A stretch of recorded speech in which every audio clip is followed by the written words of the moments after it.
Welcome inside our Sports Illustrated studios in New York City. I'm Maggie Gray, and at the risk of sounding like a Tim Tebow press conference, I'm really excited to be here. And this is where you're going to find me Monday through Friday from 1 to 1:30 Eastern, leading the conversation about the biggest topics in sports. Sometimes it'll be serious, sometimes it'll be funny, and because this is all live, anything can happen. Hey there, welcome inside our Sports Illustrated studios. It's Monday, September 15th, and I'm Maggie Gray. Hi, my name is Mariano Rivera. Hi, I'm Adrian Peterson. Hi, I'm Eli Manning, and welcome to the new Sports Illustrated. It's Tuesday, January 21st. It is Wednesday, March 23rd. It's Thursday, November 12th. It's our 100th episode, our 500th show, 800th, 900th episode of SI Now. I had no idea that you guys were doing that today. This is crazy. 1,000 episodes, all Maggie. those hairstyles. Are you kidding? You a guys little did not flower get me flowers. action. Were you guys all playing? 1,000. I didn't have anything to do with it. It's the whole team. I've only been here a few days, but 1,000? Are you kidding me? 1,000 episodes. Maggie, that's big time. I thought we were running our viral moments from the week. No, this is the only viral thing that matters. Thank you, guys. Thank you for this. Of course, I didn't notice that you brought flowers in because I'm totally oblivious before the show. Thank you. Thanks for doing that. Thanks to everyone who works on the show. I'm just like the first person you see, but it is not me who is putting the show together. Let me ask you, out of, well, 4 years, over 4 years, what's been some of the best memories? You know, I don't remember anything. I black out as soon as everything's over, but I remember that first episode and thinking, what am I going to say? It was you, Peter King, and Chris Mannix. And Chris Mannix, and I remember thinking, what am I going to say? And I couldn't think of anything, and it came to me in the shower. I thought that Tebow line was, like, really good. In 2013, that was a really good line, and so I felt like I really nailed it that day. And then, you know, Tebow hit the home run yesterday. A little synergy there. Not that much has changed, I guess. Oh, wow. Well, thank you guys for doing that. It is our 1,000th episode, and we should get on with the show. It is Friday, April 7th. I'm Maggie Gray with all her various hairstyles throughout the years. I'm Jordan Schultz. Again, 1,000. Yeah, 1,000. Okay, let's start with LaVar Ball. Let's transition. Of course. I'm totally off. I've been caught off guard. He grabbed our attention yesterday again. The outspoken father of Lonzo struck a new chord with his latest comment. No, this time he wasn't challenging Michael Jordan to play one-on-one or comparing his son to Steph Curry or blasting a high school coach. He was giving his explanation as to why Lonzo's UCLA team lost to Kentucky in the Final Four. Here's what LaVar said. He said, realistically, you can't win no championship with 3 white guys because the foot speed is too slow. He said this to Southern California News Group. All right, Jordan, what's your thoughts on the latest from LaVar? Man, I couldn't help but get on Twitter last night, Maggie, and I had 2 main points. One, it's ironic that he's talking about white guys and the lack of foot speed because Lonzo was the kid who got out-quicked.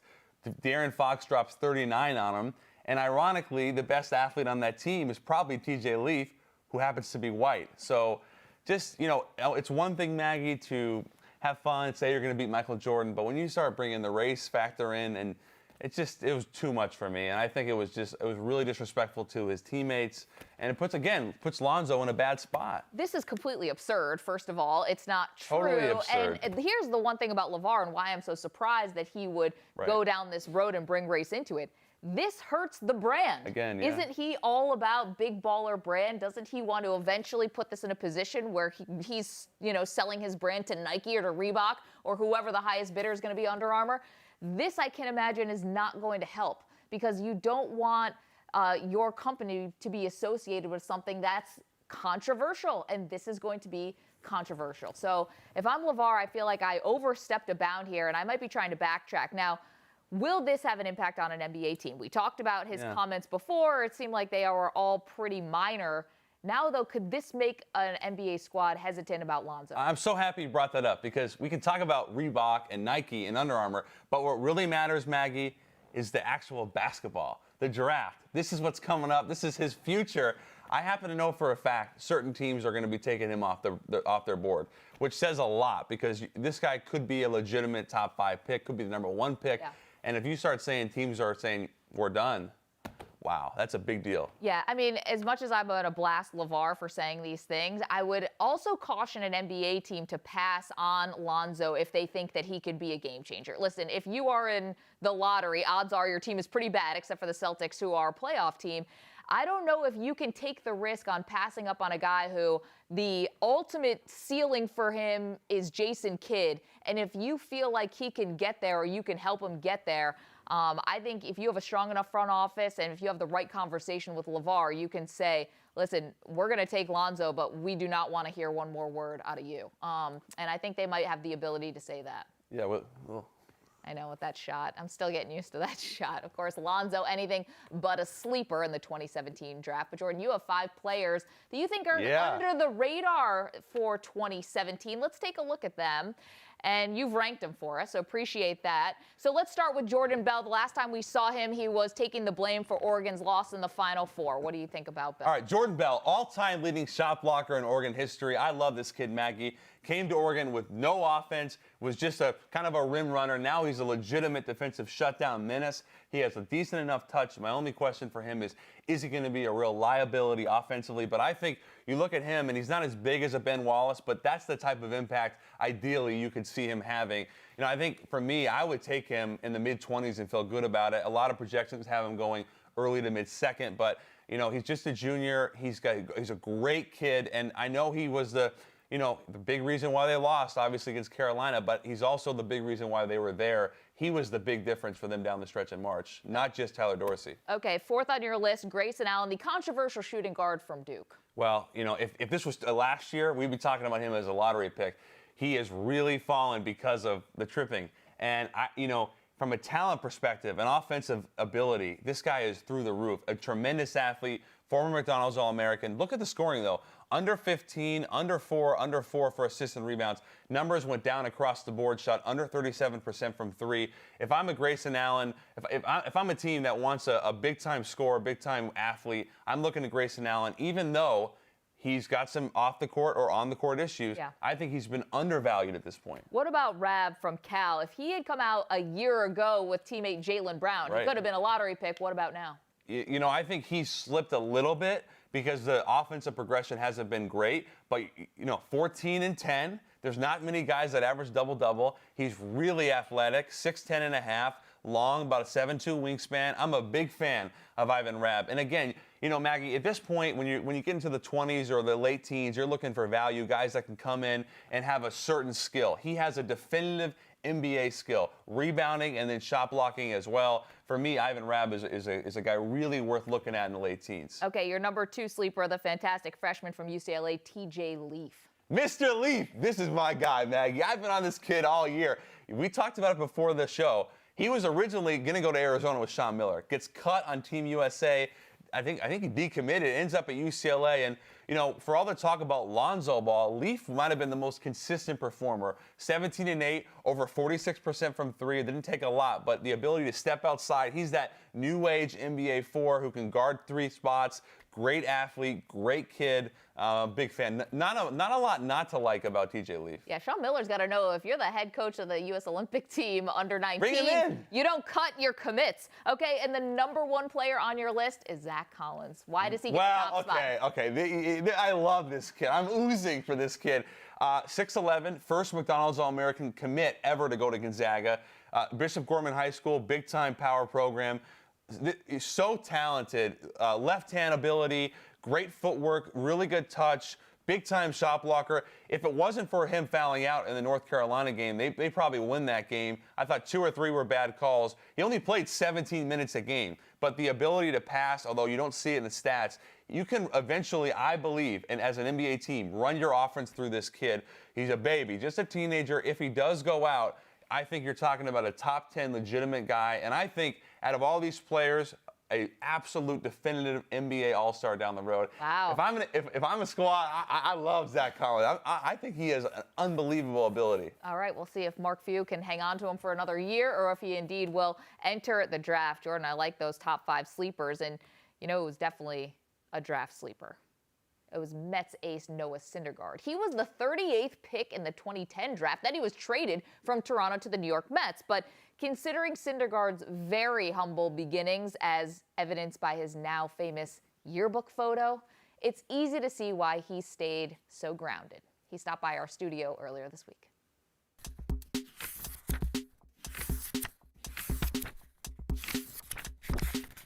when you see this photo, it almost looks like you'd be doing anything but having the highest Playing velocity in Major League Baseball. It's like you should be working at like a Tower Records. They don't even exist anymore. We found some other yearbook photos of some of your teammates. We're hoping you can look at them and say what profession it looks like these guys may have been lining up for when they were in high school. Okay, Let's start with Curtis Granderson. Wow, a young Denzel right there. Yes. So maybe actor. Maybe. What about Matt Harvey? There's so many that pop in my head, and some I probably can't say. He looks like he could probably bust out into the hip-hop community and be a rapper. Final one for you, fellow pitcher Jacob deGrom. Now that's classic. That's like classic, like Lance Bass, NSYNC kind of. Was it NSYNC or Backstreet Boys? Oh, Lance Bass was NSYNC. Okay, NSYNC. Sorry, I need to brush up on my boy bands. But yeah, that looks like that's right up Jake's alley. Man, again, high praise. Let's talk about Sports Crate, shall we? This is a subscription service where you can give fans some customized. Let's go ahead and bust this out. Yeah, let's see what you have in there. This is one of the first month that you're gonna get. It's all subscription based, comes right to your front door. And you get 5 new things every month, right? Correct. That's just about your team, including. So if you're a Mets fan, you're just getting Mets gear, and it's all very exclusive stuff. And look at this sex icon right here. Oh, that's looking good. What's one thing you'd want in your Sports Crate? Some kind of weapon to use against Mr. Met, probably. Yeah, you and he have this really big Actually, rivalry just going. his head would be a nice addition to the I saw the Sports Crate. photo with your mom and Mr. Met. How much betrayal did you feel that moment? She's gonna be putting it home early. She's losing it. Before I let you go, what's the fastest you can hit on a radar gun? I think I got up to 102 a couple times last year. Just gonna try to continue to raise the bar, because if I don't, then I'm just gonna get bored. On a scale of 1 to 10, how big of a deal is the blister on your finger? It's nothing, a 0. Okay. Noah Syndergaard, really appreciate you coming by, bringing your Sports Crate. Where can we find this great? Sportscrate.com. There you go, and you can even find your own figurine. Noah Syndergaard's. Look forward to this. Locks flowing in the wind. Really appreciate you. Thank you so much. Thank you.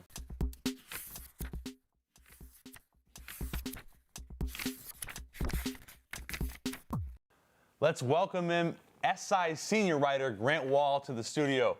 Hello, Grant. Good to be here. Grant, you've been reporting obviously a lot on a potential joint bid from the U.S., Mexico, and Canada for the 2026 World Cup, which would be the first in the region since 1994 and just the second joint World Cup ever.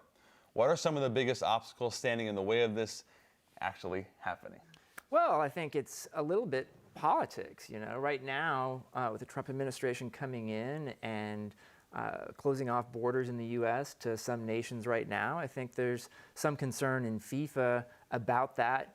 They want this, if the World Cup comes to the United States, they want it to be open to fans from around the world. And a lot can happen, obviously, between now and 2026, and even between now and 2020 when they vote on who will be the host. And so I do think that including Mexico and Canada in the bid to host at least some games is something that they think will cause nations in FIFA to feel better about voting to bring World Cup 26 to this part of the world. We saw the images in 1994. Obviously, a lot of success. The U.S. hosts the World Cup. Why wouldn't the United States just say, we want this for ourselves? Well, there's certainly an argument, and there are people here in the U.S. saying, the U.S. should just host this alone. Right. This is going to be a 48-team tournament. They're expanding from 32, but the U.S. is one of the few countries with the infrastructure to be able to contain all of that.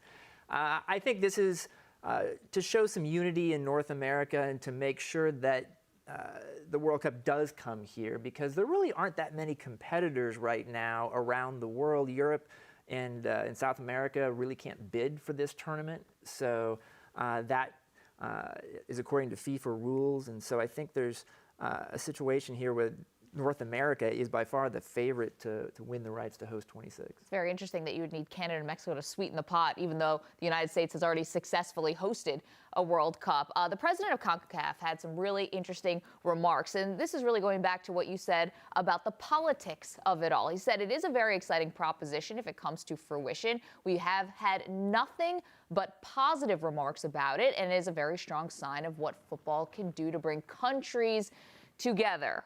Okay, that sounds really great in theory, but is it a stretch? You know, I think I actually kind of like the idea of splitting it up a little bit. You know, we're talking about a lot of games that are going to be taking place in a 48-team World Cup. I don't expect them to be shared evenly. I expect just maybe a few games in Mexico, a few games in Canada, the majority of the games in the United States, the final in the United States. And they'll work out kind of how the scheduling will work and which teams would be in which country so that fans won't have difficulty going from one country to the other, or probably wouldn't have to switch countries until later in the tournament. I just wonder sometimes if we at points overstate the power of sports. I know the Olympics is a great model. The World Cup is probably the closest thing we have to it. I mean, I like what Victor Moliani had to say there, but have you seen this before in the past where soccer can, transcend sports to become something bigger? I think there's limits on stuff like this. I think, sometimes we can overstate what sports can do in the wider world. Sometimes it does have meaning in the wider world, but I don't think necessarily that co-hosting a World Cup is going to necessarily ease some of the problems between the United States and Mexican governments recently.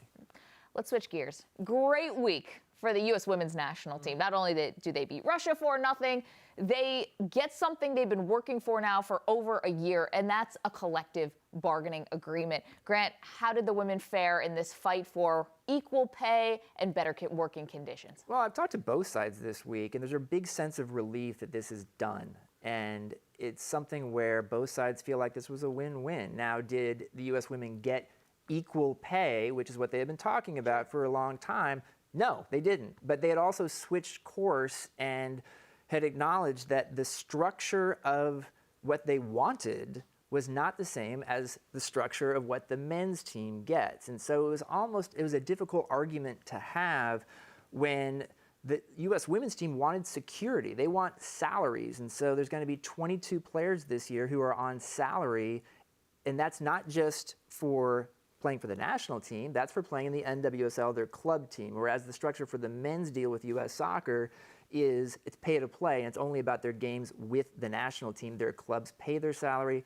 Men's club soccer is more established than women's club soccer. That's an economic reality. So the big shift was made at the end of last year when the U.S. women fired their executive director, who had taken a very hard line with U.S. Soccer, and hired a new executive director, Becca Rue, and then they had a ton of negotiating sessions this calendar year with U.S. Soccer, and they got a deal done without having to have a work stoppage and feel like they got some good things. What does this CBA mean for the future of women's soccer? I think it's a good thing to have labor strife out of the way. I think this was a step forward because there is a lot of equality in the things where it can be equal with the men, as far as per diem, as far as travel, as far as a lot of the accommodations that they get in the NWSL that are going to be improved from what was there before. So I know, then you've got just compensation is a lot higher. So I think there's a real feeling now that along with what the U.S. women's hockey team was able to get in their labor talks and what the U.S. women's soccer team was able to get in their labor talks, this is a big step forward for women's sports. Grant, let's go across the Atlantic. Premier League, my favorite league. Okay, Manchester City loses 2-1 to Chelsea. They're up 7 points on the Hotspurs, my team. Is there any chance with 8 games left in the Premier League that they could cough up this lead somehow? Never say never when it's a 7-point lead with 8 games to go, but I think it's going to be really, really hard for Chelsea not to win the Premier League at this point. And the big chance, I think, for having a close race went by the wayside this week when Man City lost at Chelsea. Yeah. Because if Chelsea had lost that game at home after losing to Crystal Palace at home, this could have been a 4-point spread between Chelsea and Spurs with just 8 games to go. So I think there would have been a better opportunity. Now, we'll see if games like the Palace game continue to happen. You never know. But I like what Antonio Conte has done at Chelsea in his first season. This is pretty incredible when you look at how poorly Chelsea played last year under Mourinho, got him fired, and now Conte comes in, completely changes the defense, and this has been a team that has been kind of the wire-to-wire leader this year in the Premier League. Never a dull moment when it comes to Premier League, that's for sure. Grant Wahl, really appreciate you stopping by. Thanks so much. This is SI Now's Weekend Drive presented by Toyota. Let's go places. Our first stop takes us to Augusta National for this year's Masters tournament. Up to 35-mile-an-hour gusts of wind on Thursday made life difficult throughout the day. 2015 Masters winner Jordan Spieth starts his second round 3 over par, which is where the cut line is projected to fall heading into the weekend. I'm in a position that I'm still in the tournament. It could have got out of hand there. I could have let it get out of hand on the last 3 holes and not have a chance anymore. And just like we normally do, we fought back hard and we finished strong, and I'm very proud of that. And 3 over is totally not out of it whatsoever, because it looks like it'll be somewhere in the single digits that wins this tournament. Spieth is looking to avenge his quadruple bogey that cost him a green jacket 1 year ago. He tees off just after 1:40 p.m. Eastern. Next, we head north to Ottawa. The Rangers and Senators dropped the puck in a matchup between 2 playoff-bound teams. The Rangers are locked into the top wildcard spot in the East, but head coach Alain Vigneault wants his team focused to finish out the regular season strong. We still got Ottawa to play Saturday afternoon, and then we got Pittsburgh on Sunday. So there's no doubt that in the back of our minds, we are going to look ahead, but we still can't look past Ottawa, and then we got to take care of Pittsburgh. The Rangers will face the top-seeded Canadiens in round 1 of the NHL playoffs. Lastly, we travel to Buffalo, New York for UFC 210. The co-main event features Chris Weidman and Gegard Mousasi. Mousasi is on the last fight of his UFC contract and hopes to secure his future with a win. I have to perform at the end of the day. So once I perform, I can have demands. So I can talk a lot, and if I lose the fight, then it's all for nothing. So let me win the first fight, and then I will have a big mouth. The 31-year-old is looking for his 42nd victory, with over 50% of those wins coming via the knockout. And that's what's in store for this weekend.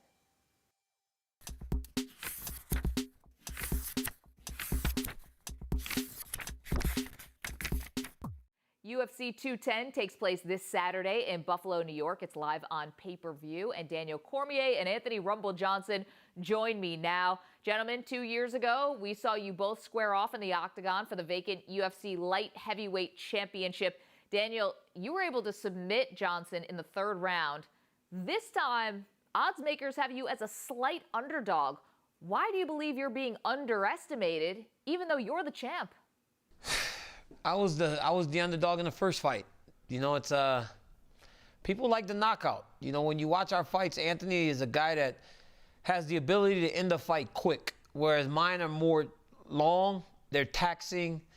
I can finish people, but I have to break them down first. Anthony has that one-punch knockout, so people fall in love with that.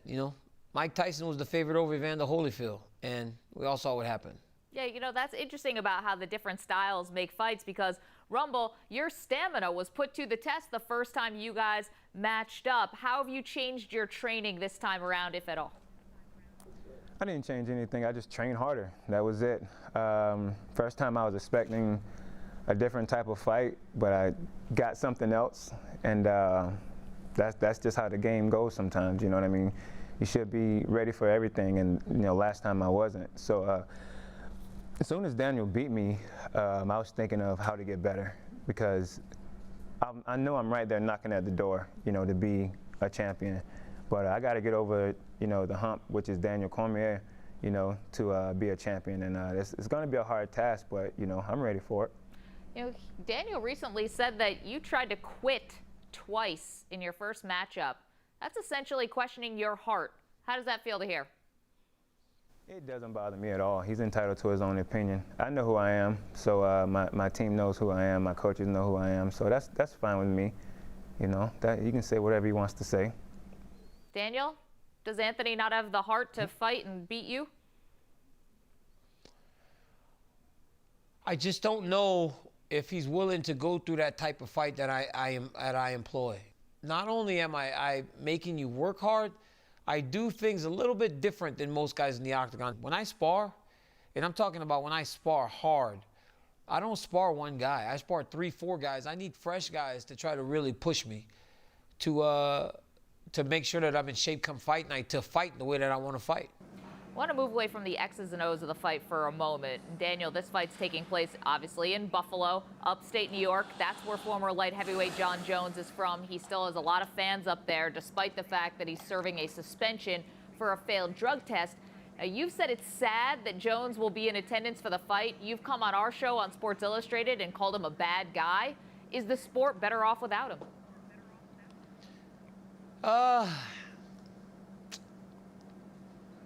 You didn't say it. You said you was going to say it. Yes, I think it is. I'm not saying that though. But you know, you know, you heard that. I said all those things. I am going to pass the question to Rumble. I'm done talking about Jon Jones. He's a non-factor. I'm ready to fight Anthony Johnson. I gave all my answers about Jon, the loser Jones, earlier in the week. Now I'm focused on Rumble Johnson. Anthony, why are you laughing? That ain't what you said. That ain't what Daniel said that he was going to say about Jon. Because I can't say it on air. It's like not. It's. Hey, you said that the next time you got to ask that question, what you was going to say. All right. You wanted Daniel, to bet $100 on it. Say it. No. Hey, be a man of your word. Be a man of your word. No, I can't say it. They'll bleep it out. We will bleep it out. No, thank you. We're also on the internet, It's so okay. you can say what you want. But listen, you already said that he was a bad guy when you came on our show. You said deep in his core, he's a bad guy. That's an insult. What could you say now that's worse than that? Don't ask me about Jon Jones. him.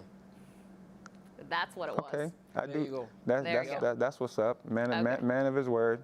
Well, Anthony, I'll pose the question to you. You've never fought Jon Jones before. Do you feel like you'd be the better opponent for him if you get through Cormier? And if you fight Jones, would you give him a better match than Daniel would?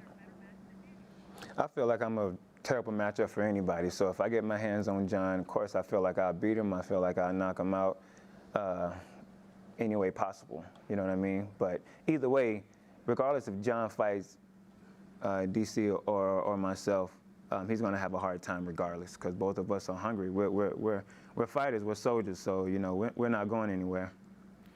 Okay, a couple questions, some fun ones before we let you guys go. Daniel, we know you're a huge WWE fan. Which superstar do you believe captures your persona? Earthquake. I think it would have to be John Cena or Roman Reigns, the guy that actually is supposed to be the good guy, but everybody kind of boos. I think that's kind of who I would be. But Anthony, they still win, and I still win. Anthony, what about you? Are you a WWE guy? Well, I was a big fan when back in the day when it was WWF and WCW. You know, I like, you know, Les Luthor and, you know, was it Les Luger or Les Luger? Les Luger, yeah. And Sting and Juice and Thunder Liger and, you know, Flying Brian and just Coco Beware and all the old school guys, you know what I'm saying, the British Bulldogs. So I like them all. I can't say which one was me, but I like them all. Like that. I think Lex Luthor is copyrighted. Lex Luger, though, that's somebody. Finally, want to get this interview to end on a positive note. If you two could just say one thing nice about the other person that has nothing to do with mixed martial arts, something about who they are, about their character. Rumble's always been a gentleman to me. I know I rib him. I know I give him a hard time. But he's always been a gentleman. Every time I see him, he's nothing but polite, gentlemanly, and he carries himself the way that you should, inside and outside the octagon. That was beautiful. I think DC is. Thank you, DC. I think DC is an awesome dad, awesome family guy. You know, he has a beautiful family. I don't know them, but I have so much respect for them. I love them as if they were my own, honestly, because they were so nice and polite to me after our first fight, and I like that. I like a family that sticks together, and DC definitely has that. All right. Geez, that wasn't hard at all. Okay. Daniel Cormier, DC, Anthony Rumble Johnson. It's UFC 210. It takes place in Buffalo, New York this Saturday. You can find it on pay-per-view. Thank you, gentlemen. Thank you. Thank you.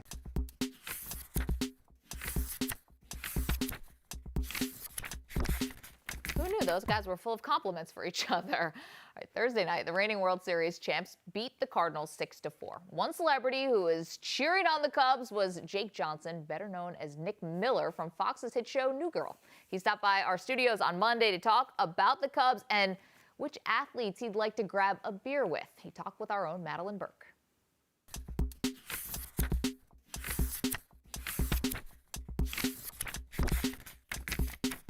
All right, Jake Johnson. Now, most would know you as Nick from Fox's New Girl. I understand, that character and you have a lot in common, both Chicago Cubs fans. Yes.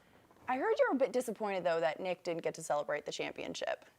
That's actually true. When they won, I wrote Liz Merriweather, our creator, and I asked if we could dedicate an episode to them. And she said absolutely, and tried to go up through the ranks, but everything had already been locked. Oh. And then I said, could we do something? And it just didn't work out with the stories. And So in a perfect world, though, how would it have played out? in a perfect world, the thing that I originally pitched, and I don't have it in front of me, but it was before the episode starts, a dedication to, the end of a curse, a lot of years, a lot of suffering fans, and to a new era. Because what this team did, it's something that I'm going through in a ridiculously weird way in terms of being a Cub fan. Yeah.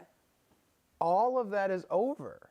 All of that 100 years of losing and the identity of being a Cub fan is over. The season started last night, and I was watching the game, and I'm like, I don't even know who I am as a Cub fan anymore. Your expectations have changed different. so much. But last night you mentioned in the season opener they lost a heartbreaker in that walk-off. Is this, though, still the beginning of a dynasty for the Cubs? Oh, absolutely. Look at our group. Right. It's what Theo Epstein has done with the Cubs is just insane. Our number 9 hitter is Javi Baez. Yeah. On any other team, he's their number 2 hitter, and they are psyched. They're building around him.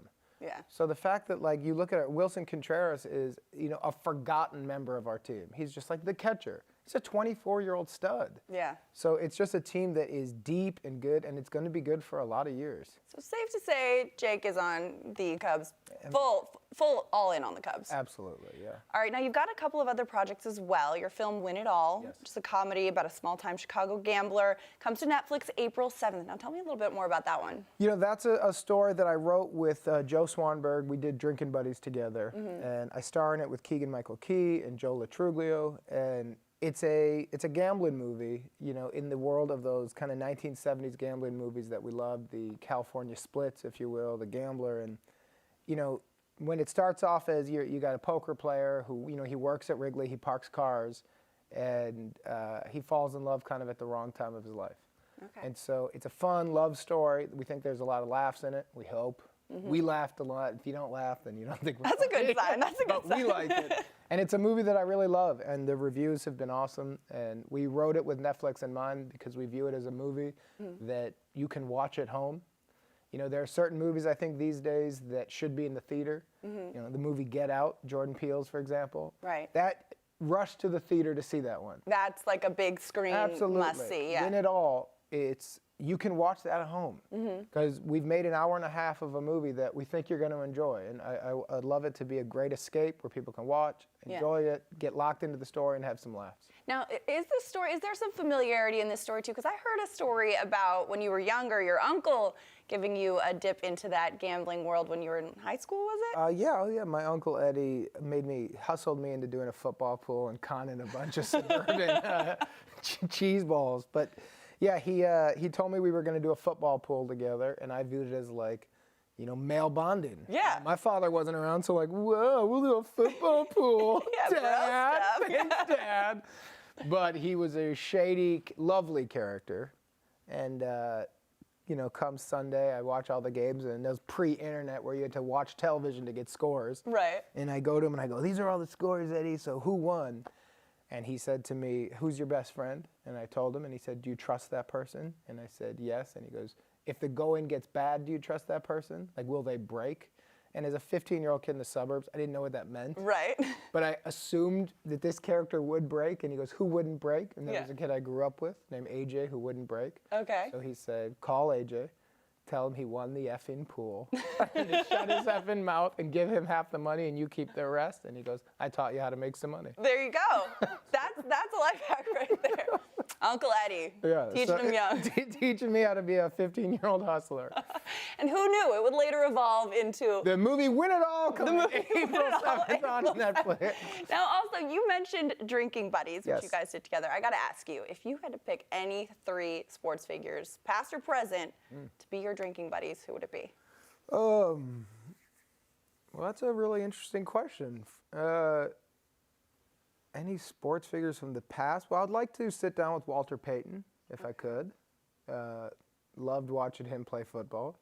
I know John Lester a little bit through Twitter, and we've been little pen pals, and I think it'd be fun to actually sit down and have a beer with him. Right. And then, I'd throw Rizzo in the mix. Okay. Let's make, you know what? Maybe throw Schwarber in there too. There you go. Let's get the group. Let's get a solid crew. I would like going. to talk about the Cubs a little bit. That would be. But that would having be a nice sweetness time. at the table just adds, another worldly element. Just another element. Just bring it all together. An interesting guy from the past. Right? And, hey, I'm surprised, though, as a Chicago guy, you didn't say Harry Carey. That would be another. Well, that's a different kind of night of drinking. Yeah, that's true. At 38, I don't know if my liver can handle it. As I said earlier, I'm tired. You got twins at home. Yeah, 10 years ago, I would have loved to run around Chicago all night, but Harry Carey stories are so legendary. Right. That's not a conversation. That is a weekend of partying. That's another movie premise right there. Sadly, you know what? Back in the day, it would have been Harry Carey. Now I would love to have a drink with Steve Stone, his old partner in crime. Oh, wow, yeah. And I would like to have a nice kettle on ice and just talk the ins and outs of baseball with the captain, Steve Stone. It's got to happen. We got to make that happen. All right, don't forget to check out Win It All on Netflix, April 7th, starring Jake Johnson. Jake, thank you so much for joining us. It's been a pleasure. Yeah, me too.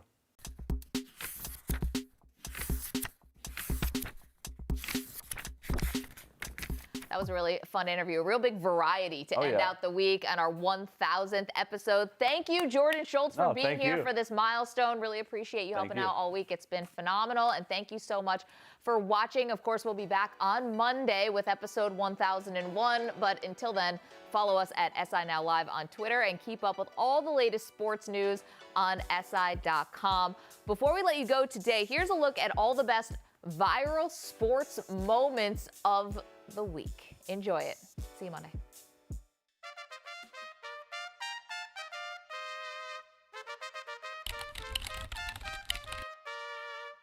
What happened, sir? Hey, what happened? He lost the bet.